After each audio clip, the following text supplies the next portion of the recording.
Chapter 29, The Service of King William.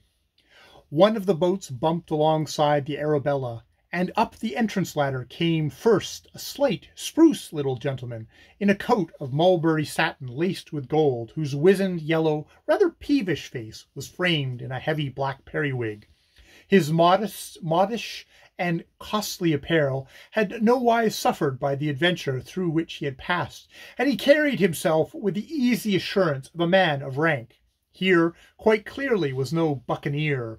He was closely followed by one who in every particular, save that of age, was his physical opposite, corpulent, in a brawny, vigorous way, with a full, round, weather-beaten face whose mouth was humorous, and whose eyes were blue and twinkling. He was well dressed without fripperies, and bore with him an air of vigorous authority. As the little man stepped from the ladder into the waist, whither Captain Blood had gone to receive him, his sharp, ferrety dark eyes swept the uncouth ranks of the assembled crews of the Arabella. "And where the devil may I be now?" he demanded irritably. "Are you English, or what the devil are you?" "Myself, I have the honour to be Irish, sir. My name is Blood, Captain Peter Blood, and this is my ship, the Arabella, all very much at your service." "Blood!" shrilled the little man. "Scaw! Oh, Blood! A pirate!" He swung to the Colossus, who followed him. "A damned pilot, Vandercluen! Rend my victuals, but we've come from Scylla to Charbois." "So?" said the other gutturally, and again, "So?" Then the humour of it took him, and he yielded to it. "Damn me, what to laugh at are you, Porpoise?" spluttered the mulberry coat. "A fine tale this'll make at home. Admiral Vanderclus first loses his fleet in the night, and then has his flagship fired under him by a French squadron, and ends all by being captured by a pirate. I'm glad you find it a matter for laughter. Since for my sins I happen to be with you, I'm damned if I do." "There's a misapprehension, if I make so bold as to point it out," put in Blood quietly.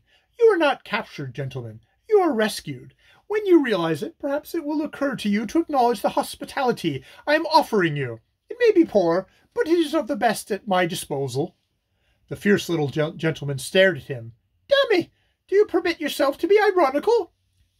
He disapproved him, and possibly with a view to correcting any such tendency, proceeded to introduce himself. "I am Lord Willoughby, King William's Governor-General of the West Indies, and this is Admiral Vandercluen, commander of His Majesty's West Indian fleet, at present mislaid somewhere in this damned Caribbean Sea." "King William," quoth Blood, and he was conscious that Pitt and Dyke, who were behind him, now came edging nearer, sharing his own wonder. "And who may be King William, and of what may he be king?" "What's this?" In a wonder greater than his own, Lord Willoughby stared back at him. At last, "I am alluding to His Majesty King William the Third, William of Orange, who, with Queen Mary, has been ruling England for 2 months and more." There was a moment's silence, until Blood realized what he was being told. "D'ye mean, sir, that they've roused themselves at home and kicked that other scoundrel James and his gang of ruffians?" Admiral Vandercluen nudged his lordship, a humorous twinkle in his blue eye. "His politics are very sound, I think," he growled. His lordship's smile brought lines like gashes into his leathery cheeks. "Slife! Haven't you heard? Where the devil have you been at all? "Out of touch with the world for the last 3 months," said Blood.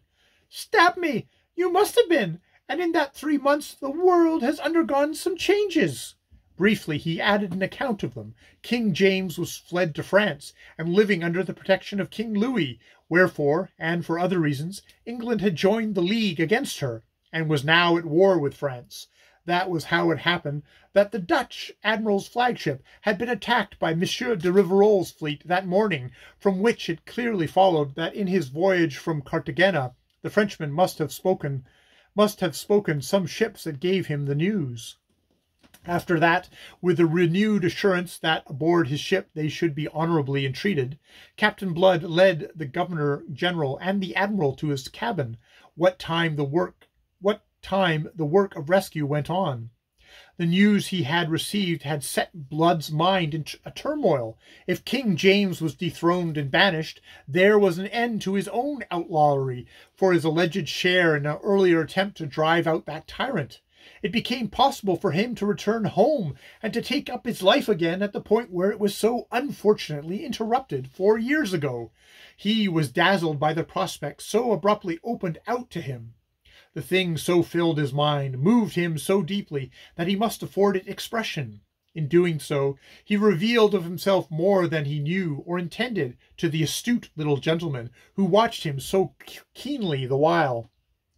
"Go home, if you will," said his lordship, when Blood paused. "You may be sure that none will harass you on the score of your piracy, considering what it was that drove you to it. But why be in haste? We have heard of you, to be sure, and we know of what you are capable upon the seas. Here is a great chance for you, since you declare yourself sick of piracy. Should you choose to serve King William out here during this war, your knowledge of the West Indies should render you a very valuable servant to His Majesty's government, which you would not find ungrateful. Should you consider it? Dammy, sir, I repeat, it is a great chance you are given." "That your lordship gives me," Blood amended. "I am very grateful, but at the moment I confess I can consider nothing but this great news.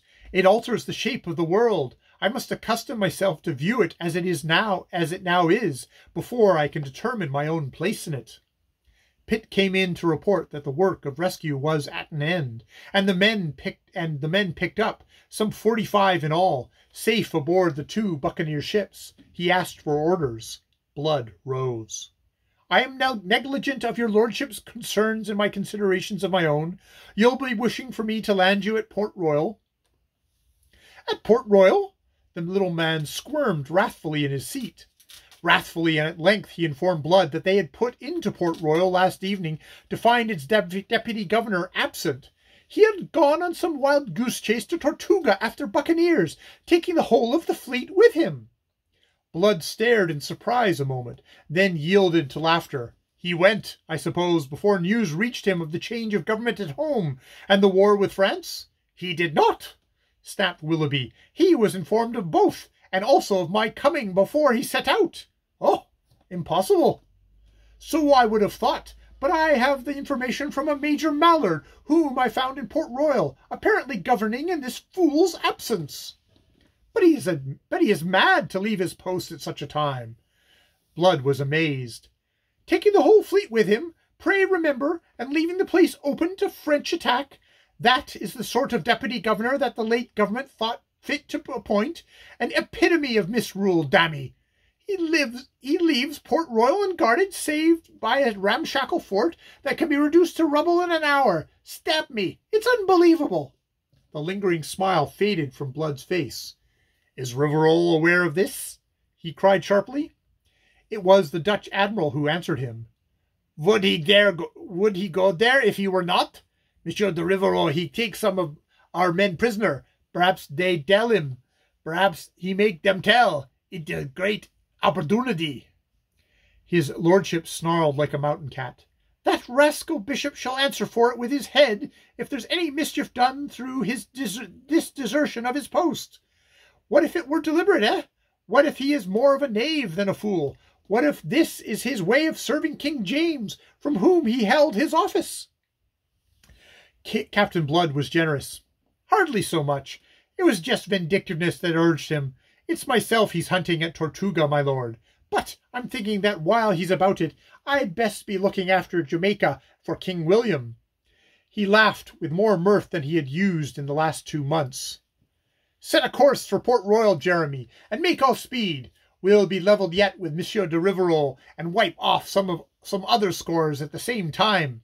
Both Lord Willoughby and the Admiral were on their feet. "But you are not equal to it, dammy!" cried his lordship. "Any one of the Frenchman's 3 ships is a match for both yours, my man." "In guns, aye," said Blood, and he smiled. But there are more than guns that matter in these affairs. If your lordship would like to see an action fought at sea as an action should be fought, this is your opportunity." Both stared at him. "But the odds," his lordship insisted.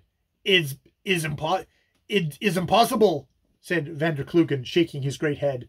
"Seamanship is in borderland, but guns is guns." "If I can't defeat him, I can sink my own ships in the Channel and block him in until Bishop gets back from his wild goose chase with his squadron, or until your own fleet turns up." "And what good will that be, pray?" demanded Willoughby. "I'll be after telling you. Rivarol is a fool to take this chance, considering what he's got aboard. He carried in his hold the treasure plundered from Cartagena, amounting to 40 million livres. They jumped at the mention of that colossal sum. He has gone into Port Royal with it. Whether he defeats me or not, he doesn't come out of Port Royal with it again, and sooner or later that treasure shall find its way into King William's coffers after, say, 1/5 share shall have been paid to my buccaneers. Is that agreed, Lord Willoughby?" His lordship stood up, and shaking back the cloud of lace from his wrist, held out a delicate white hand. "Captain Blood, I discover greatness in you," he said. "Sure it's your lordship has the fine sight to perceive it," laughed the captain. Yes, but how will you do it?" growled van der Kloegen. "Come on deck, and it's a demonstration I'll be giving you before the day's much older." End of chapter.